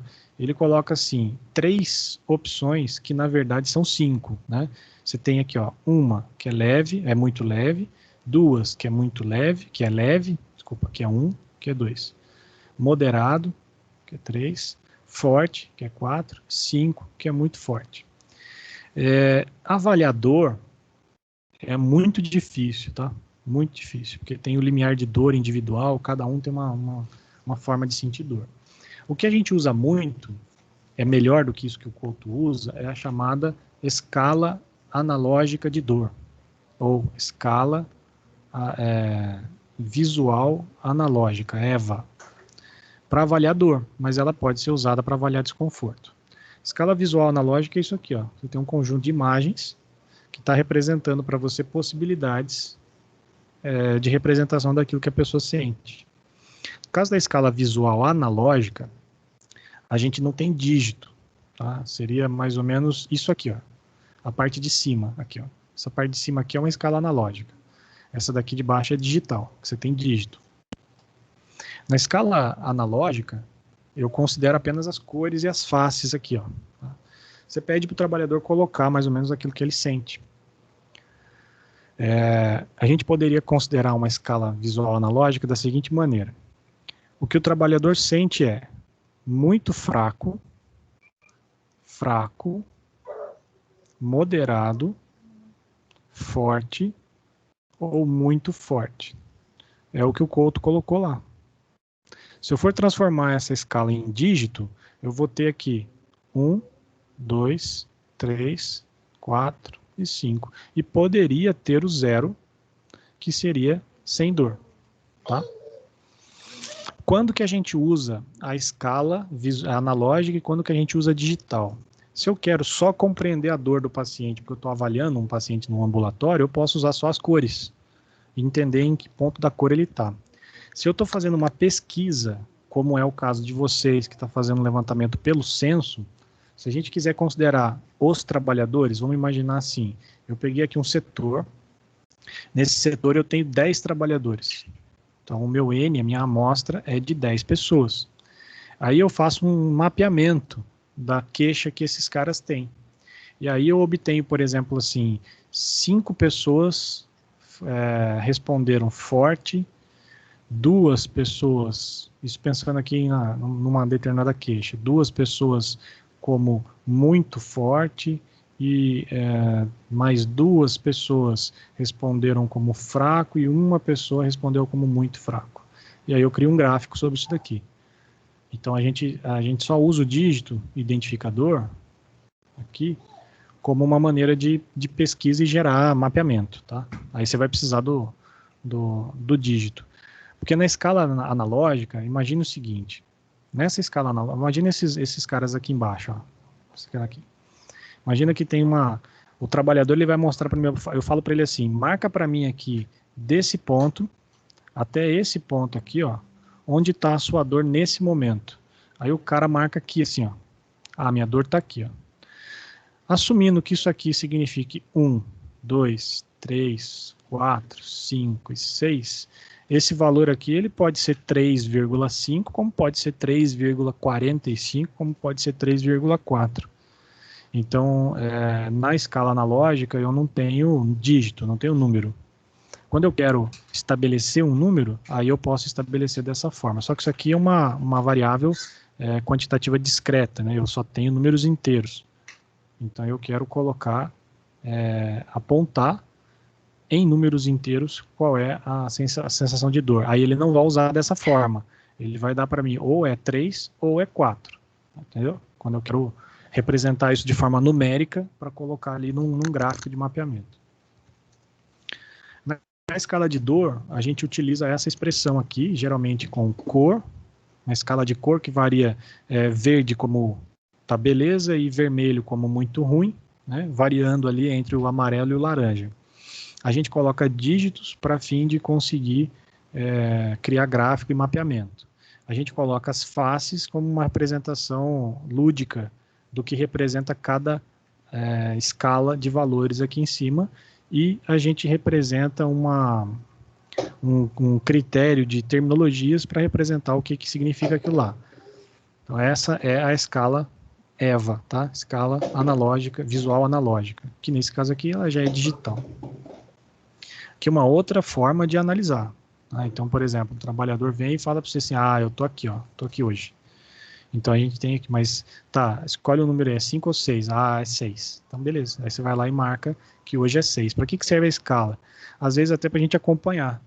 A gente avalia, por exemplo, hoje o cara estava 6, na próxima ele está 5, na próxima ele está 4, então ele está evoluindo bem. Uma outra coisa seria essa forma aqui de apresentação. E aí veja que tem uma terminologia de identificação do que significa cada coisa. Excruciante, insuportável, é uma forma interessante aqui. O problema da avaliação da EVA é o seguinte, nesse caso aqui, ó, imagina uma escala como essa. Suponha que a gente está falando de um trabalhador que está indo no ambulatório, tá? Ele está se queixando lá de uma dor no ombro. Hoje ele foi lá no ambulatório. A enfermeira avaliou, e hoje quem está de plantão é a enfermeira Ana. A Ana chega para ele e fala assim, cara, fala para mim de 0 a 10 quanto está a sua dor. 0 significa sem dor e 10 significa maior dor possível. Aí ele vai lá e marca um número. No dia seguinte, quem está lá não é mais a Ana, agora é a Cristina. E a Cristina fala para ele assim, marca para mim de 0 a 10 como é a sua dor. 0 não tem dor. E 10 é a dor mais forte que você já sentiu na sua vida. Já mudou, beleza? A resposta da pessoa vai mudar em função do comando verbal que ela recebeu.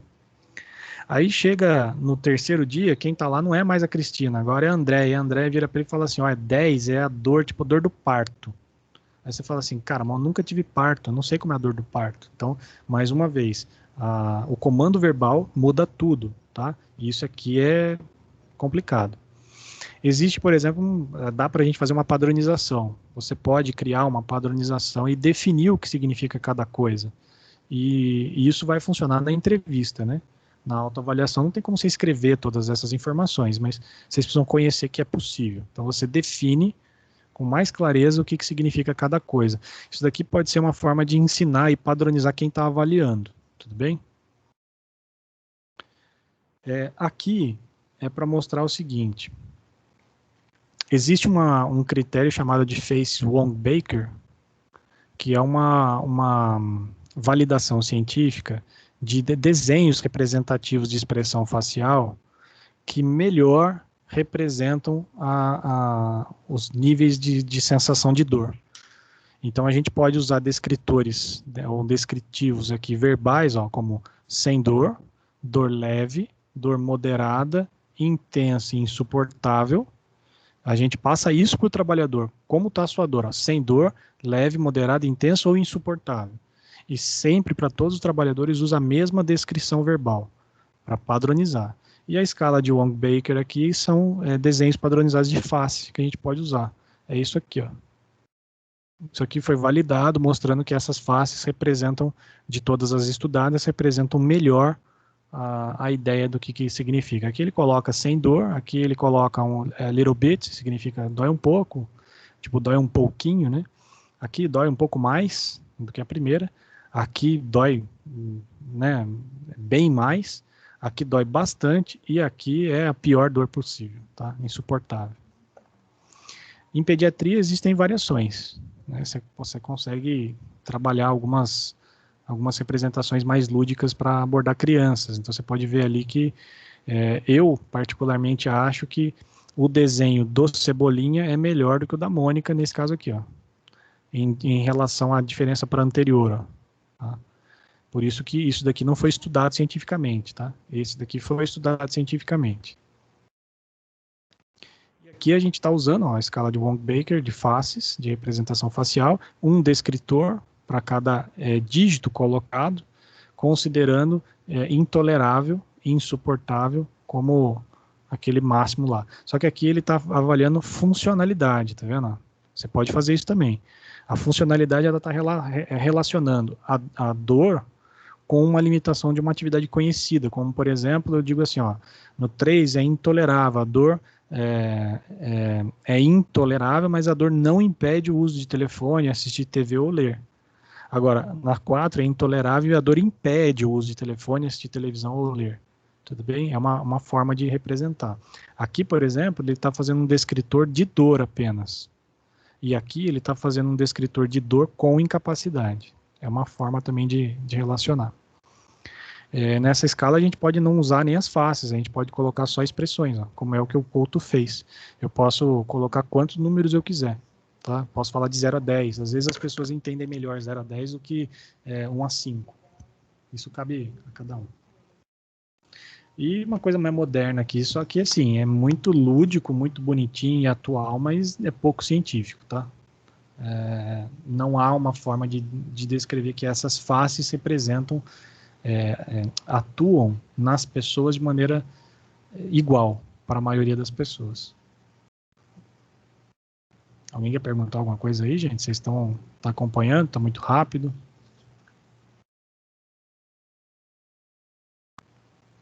Professor, eu tenho uma dúvida. Tranquilo, professor. Então, Pode falar. então seria indicado colocar a legenda junto com as carinhas. Sem dúvida, sem dúvida. E usar as legendas, tá? Você coloca a legenda e usa ela. Você fala exatamente aquilo que está ali, para todo mundo. Você não pode usar descritores diferentes, abordar as pessoas de forma diferente, tentar explicar muito. Você tem que deixar que a pessoa interprete aquilo ali. Entendi, obrigada. Então, sim. Só que daí, por exemplo, o que seria a dor máxima aqui? Tem gente que usa dor máxima, outro excruciante. Você vai chegar para o trabalhador e falar assim, a sua dor é excruciante. Mas o que é uma dor excruciante? Ou então o meu paciente que eu falei da dor em arroxo, a sua dor é uma dor em arroxo. Você tem que usar um descritor verbal numa linguagem que seja mais acessível para a maioria das pessoas. Tá? E aqui é mais para você mesmo, uma caracterização para entender melhor. E a maioria dos autores, a maioria das escalas, utiliza da face, da cor e do dígito para representar de 3 maneiras a sensação que aquilo tem que representar. Aí você marcou, só que falta uma coisa importante aqui, né? Você vai marcar a intensidade da dor, precisa identificar o desconforto. Então, vamos supor que, olha, a dor no punho, ela é moderada. Então, aqui é D2. Eu sinto uma dor leve no joelho, D3. E eu sinto uma dor muito forte no ombro, D1. Beleza? Essa é uma coisa que deve ter aparecido no de vocês. Quem respondeu mais de um desconforto, muito provavelmente respondeu apenas uma opção ali na 5. E aí a minha pergunta seria, mas você sente essa intensidade para todos os desconfortos? Ah, não, o pé dói pouco, mas então por que você não marcou ali? Entendeu? Porque o layout do documento que o Couto fez, ele é muito ruim para isso. Então por isso que eu estou sugerindo para vocês melhorarem isso daí. Agora veja que para melhorar a entrevista é super fácil, né? O foda é melhorar o formulário para autoavaliação. Isso aí é o que pega mais. Aí a gente chega aqui acho que vai dar tempo de terminar. A gente tem mais 12 minutos. Vamos lá. Na pergunta número 6 aqui, ó. O que você sente aumenta com o trabalho? Durante a jornada normal, durante as horas extras, à noite ou não? Suponha que o trabalhador, a minha trabalhadora marcou aqui, ó. Alguém pode me explicar o que significa? Vamos revisar. Ó. Vamos voltar na pergunta número 1 dela para a gente entender o contexto. A minha trabalhadora aqui, ela apontou desconforto no ombro, punho e joelho, né, direita, esquerda. Ela disse que o punho tem relação com o trabalho, mas o ombro e o joelho não. Ela me diz que esse punho está doendo até um mês. Ela me disse que esse punho está doendo de forma moderada, tá? E aí ela vem aqui, ó, e marca essa resposta. Alguém pode me dizer o que isso significa?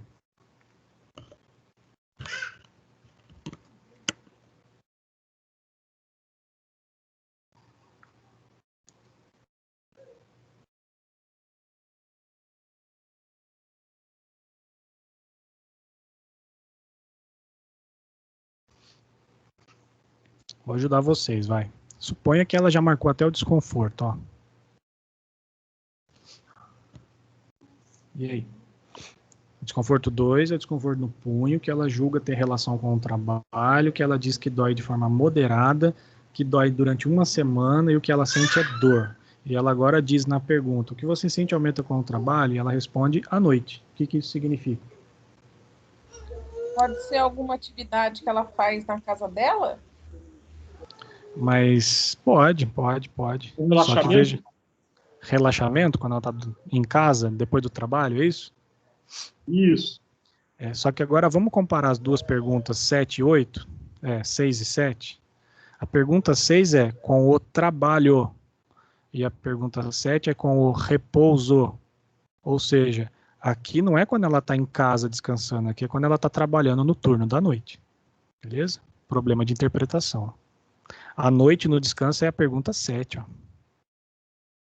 E a maioria das pessoas responde essa errada por conta disso. Entende que aquele à noite ali de cima é o à noite depois que eu trabalhei e cheguei à noite. Não, não é isso. É quando ela trabalha à noite.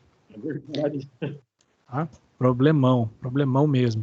Qual que é a ideia da questão número 6? Ela quer o autor ele quer avaliar se essa pessoa ela tem mais dor durante a jornada normal dela. E aí a gente tem um problema aqui de jornada, tá? Jornada. Qual que é a jornada desse cara? Dentro da jornada dele, qual que é o período? Porque jornada significa o tempo de trabalho. Tem gente que trabalha meio período. E quanto ao período, é diurno, é noturno, é misto, ele reveza. Porque uma coisa é o cara que só trabalha de manhã e tarde, o cara que só trabalha madrugada, noite e madrugada. Outra coisa é o cara que intercala. Qual que é o problema dele intervalar? O ciclo circadiano da pessoa altera. É muito pior você trabalhar alternando o horário de trabalho do que você ter um horário fixo, do ponto de vista fisiológico. Ele quer saber, por exemplo, se esse cara sente dor em hora extra, porque está perguntando aqui sobrecarga. Nessa hora extra aqui, cara, ó, hora extra, é importantíssimo você perguntar para o trabalhador, você faz de forma voluntária? Porque se o cara trabalha hora extra voluntário, ele ganha dinheiro para isso, ele tem menos chance de ter lesão do que se ele trabalha de forma involuntária. Se ele se sente obrigado a fazer hora extra, tá? Isso é extremamente importante perguntar. Você precisa conhecer o período que ele trabalha, você precisa saber a jornada em horas. Então, por exemplo, de repente à noite já é o horário normal. Às vezes aqui pode ter um viés, ó. Jornada normal é à noite. Então essa alternativa aqui está incorreta, tá? E não significa que não aumenta com o trabalho. Se não aumenta com o trabalho, a gente tem que investigar melhor, tá? Tem alguma coisa errada aí. Tudo bem? Então toma cuidado com essa pergunta. Sugiro você colocar aqui, ó, uma identificação do que é jornada para esse cara, de qual que é o período em que ele atua e se ele tem hora extra, né? Se ele responder hora extra, verificar se essa hora extra é voluntária ou involuntária. Na pergunta 7, sim, ele está perguntando de descanso. Aí ele fala, bom, você saiu, parou de trabalhar, e daí? Aí como é que fica essa dor? Ela melhora? Ah, puta, melhora de noite, ó, mas beleza. Só que esse à noite aqui, e quem trabalha à noite? Quem trabalha à noite não vai conseguir responder à noite, ou se responder à noite vai ter um problema de interpretação. Então, é meio complicado esse tipo de pergunta, tá? Eu tiraria essa palavra noite e colocaria em casa, descansando, após o trabalho. Beleza? Porque esse em casa, descansando após o trabalho, pode não ser de noite. Ele pode sair às 6 da manhã do trabalho, às 7 da manhã. E aí ele vai dormir às 8, 9 da manhã. Isso daqui é perguntando se, de repente, ele melhora no final de semana. É aquela síndrome do fantástico, sabe? Síndrome da segunda-feira. E quando chega domingo à noite, começa a aparecer dor, começa a aparecer desconforto, começa a aparecer as coisas. E esse desconforto é progressivo até a sexta-feira. Quando chega sexta-feira de tarde, as coisas começam a melhorar. Ele começa a não ter mais dor na sexta-feira à tarde. Então, isso pode estar mostrando insatisfação com o trabalho. Tá? E insatisfação vai incidir naquele aspecto psicológico. Durante revezamento em outras tarefas, é importante, ó, quais são essas tarefas? Qual é a atividade?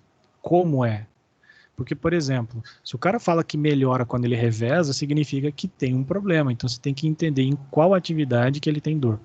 que ele tem maior desconforto, né? E em qual melhora. Aí o cara fala para você assim, não, só melhora nas férias. Tipo assim, putz, tem duas possibilidades. Ou é porque realmente nas férias ele melhora e não faz mais nada, e para de doer, ou é porque nas férias ele melhora da cabeça. Tipo o neném gritando. Oh, vou dar uma bifa na sua bunda. Pai durão. Bom, ou não melhora, né? Tipo assim, puta, não melhora nem com repouso, daí a gente tem que começar a pensar, ou é muito grave, ou é psicológico, tá? Então, eu sugiro fazer uma substituição de palavras aqui, ó, tirar o noite e colocar, por exemplo, em casa, é uma forma interessante de expressar. Melhor do que ter esse viés do cara que trabalha à noite. Então, lá em cima, antes da questão 6, por exemplo, eu sugiro colocar aqui para você entender qual é a jornada e o período em que ele atua, né? São 20 e 40. De repente, a gente, se vocês concordarem, a gente pode estender alguns minutos, poucos minutos aí. Na questão número 8 aqui, ó, para a gente encerrar logo, né? Você tem tomado remédio ou colocado em plastros ou compressas para poder trabalhar? Sim, não, às vezes. Todo mundo entende o conceito de emplastros?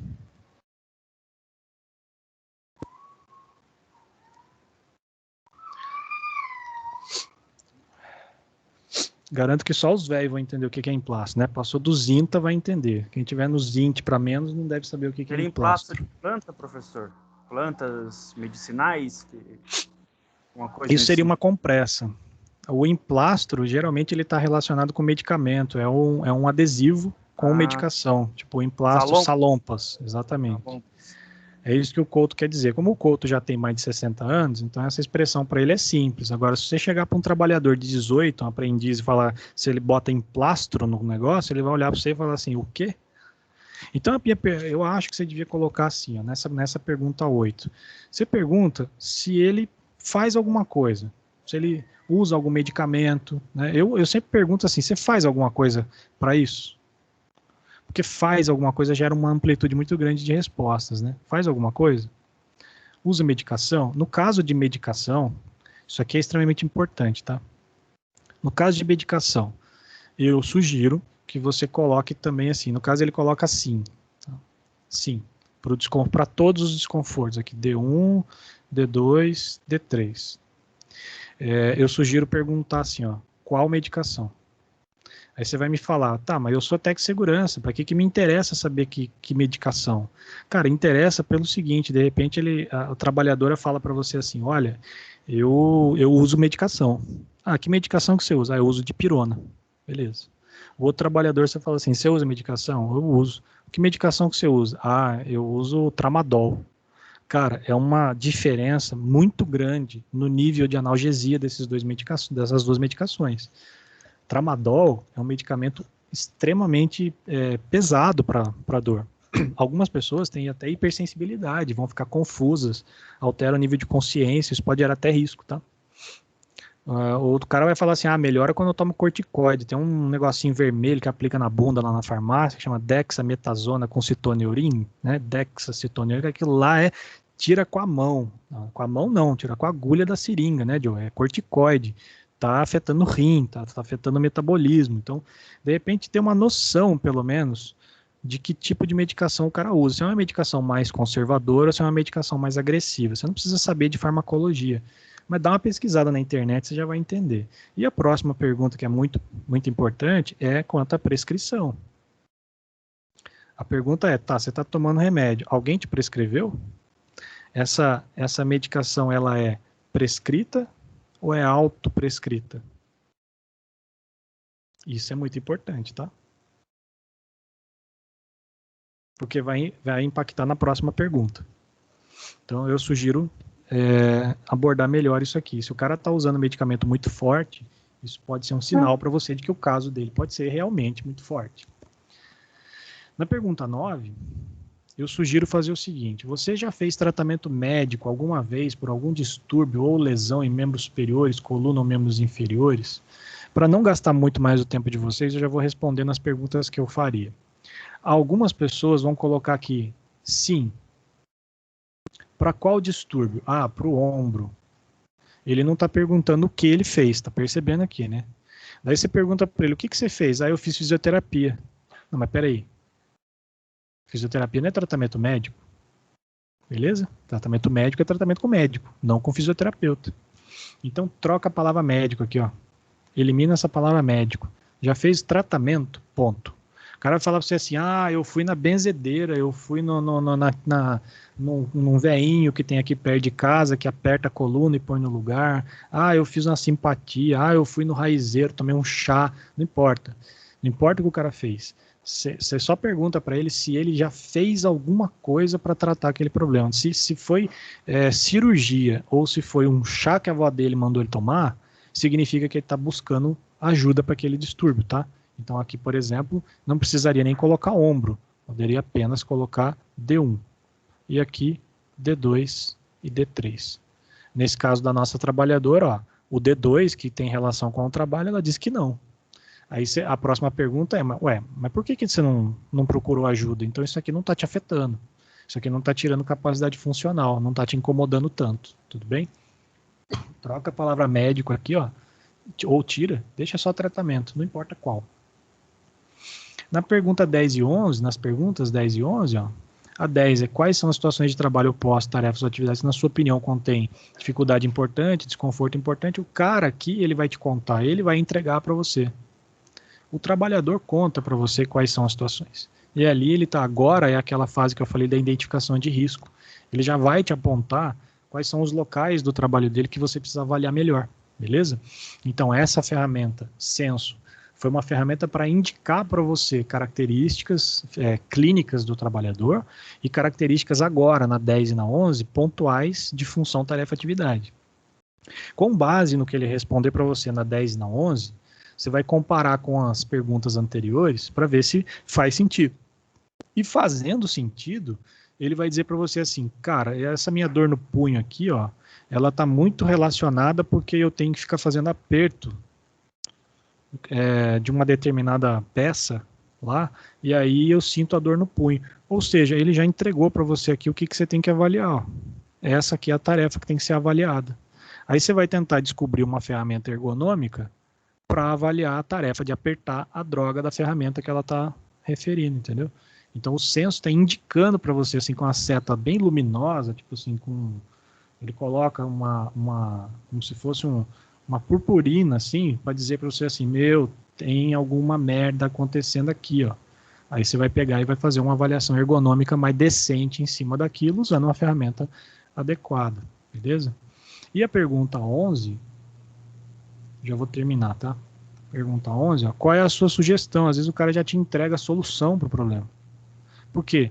É o maluco que passa 8 horas fazendo isso. É essa tia dona aí, a Antônia, que passa 8 horas fazendo aperto daquela merda, daquele parafuso, cuja ferramenta para apertar ele está inadequada. Aí ela vai falar para você assim, ó, se essa chave aqui fosse maior, talvez eu não ia sentir tanta dor. Pronto, ela já resolveu o seu problema, entendeu? Ela mostra para você onde está o problema e muitas vezes ela já te dá até mesmo a solução. Então essa é uma ferramenta bem importante, que quando a gente não sabe por onde começar, você começa do começo por ela. Ela vai te indicar o que você tem que onde você tem que atuar, e aí você vai verificando dentro de cada uma das situações apontadas como que você vai fazer uma avaliação específica dela. Beleza? É isso. Alguém quer perguntar aí alguma coisa? Professor, eu tenho pergunta sobre a atividade. Tem algum limite de perguntas? A quantidade de pergunta? Não tem, porque, veja bem, é uma ferramenta que você está fazendo de acordo com a sua necessidade. Quem tem que saber quantas perguntas precisa e se a pergunta é pertinente ou não é você. Então, poderia ter, de repente, uma pergunta só. Eu quero saber apenas, tem desconforto ou não? Poderia, tá? Depende de para que você vai usar essa informação. Para você ter uma ideia, a minha ficha de avaliação de acupuntura, de quando eu trabalhava, ela tinha 10 páginas. Evidentemente que eu não usava as 10 páginas, eu usava de acordo com a minha necessidade. Às vezes eu nem usava, avaliava só a área de dor, pegava os dados da pessoa, um histórico rapidinho ali do que ele tinha, e nada mais do que uma página não resolvia meu problema. Mas outras pessoas precisavam usar 10 páginas, então depende de para que você quer. Aí, no caso, precisa alguém responder ou é só montar as perguntas mesmo? Eu sugiro que você agora melhore essas perguntas, tá? Faça um novo vestuário para esse censo e avalie de novo as mesmas pessoas que você fez, justamente para você ter a condição de avaliar a facilidade ou a dificuldade de obter as informações e, de repente, se a pessoa falar assim, é isso que você quer saber, entendeu? Certo, entendi. Muito obrigada. E aí a gente vai criar um link depois, pessoal. Eu faço o link na semana que vem, tá? Se for o caso. A gente gasta o tempo de hoje aí, eu vou encerrar a reunião, a gente fica no chat, que a ideia é criar essa melhoria. Mas depois a gente faz o link na semana que vem, na aula, para a gente postar. Fala, Jefferson. Ô, professor, para dar uma repaginada nas perguntas, tem como disponibilizar tem um nome técnico, né? Vou falar bonequinho, tá? Tem sim, eu vou mandar para vocês o PDF com as anotações e mando o PowerPoint com os desenhos sem mexer neles. Porque aí se for dar uma repaginada, é legal que eu poderia utilizar o mesmo bonequinho. Na verdade, eu vou fazer assim, vou compartilhar com vocês rapidinho aqui. Eu vou mandar para vocês o PDF com as anotações e o PowerPoint do jeito que tá. Aí, quando tiver assim, é só você fazer assim, você clica em cima e deleta. Aí é só copiar, tá tudo... legal. Imagens, assim, já ajuda. Já ajudou pra aí já caramba. não me dá tanto trabalho, fica mais rápido, beleza? O que mais, pessoal? Alguém mais quer perguntar alguma coisa aí, aproveitando? Professor, então essas perguntas que o senhor passou aí, é para a gente refazer elas, é isso? Eu passei para você o censo do Hudson Couto. Você aplicou o censo dele e eu acabei de mostrar que ele tem problemas, né, de interpretação e de aplicação. A minha proposta é que você crie um censo seu.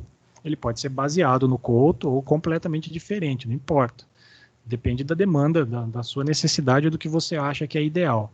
Lembrando que, às vezes, você pode ter ferramentas diferentes para situações diferentes, mas imagine hipoteticamente aí uma nova ferramenta. Você vai criar, você pode mudar as perguntas, você pode eliminar a pergunta, você pode acrescentar a pergunta, não importa. Você vai deixar ele melhor, vai deixar a ferramenta melhor, mais aplicável. E vai avaliar de novo você mesmo e a pessoa que você avaliou. E daí a gente vai criar um link para vocês postarem essas duas avaliações. Professor. Fala, Edson. Em qual arquivo seria bom mandar para o senhor? Foto mesmo ou algum outro arquivo? Olha, qualquer arquivo está valendo, tá? A plataforma do Teams ela funciona muito bem com PDF. Mas, de repente, o pessoal manda Word e ele também abre, às vezes, às vezes o Word é mais difícil de abrir. Quem quiser fazer no caderno também, tira foto, depois transforma em PDF, pode usar o Scanner para fazer. O que mais atrapalha é o Word e foto solta. Você mandar um monte de foto, por exemplo, é o mais difícil. Quem for fazer aí, pode fazer PowerPoint, pode fazer no Word, pode transformar em PDF, não tem problema.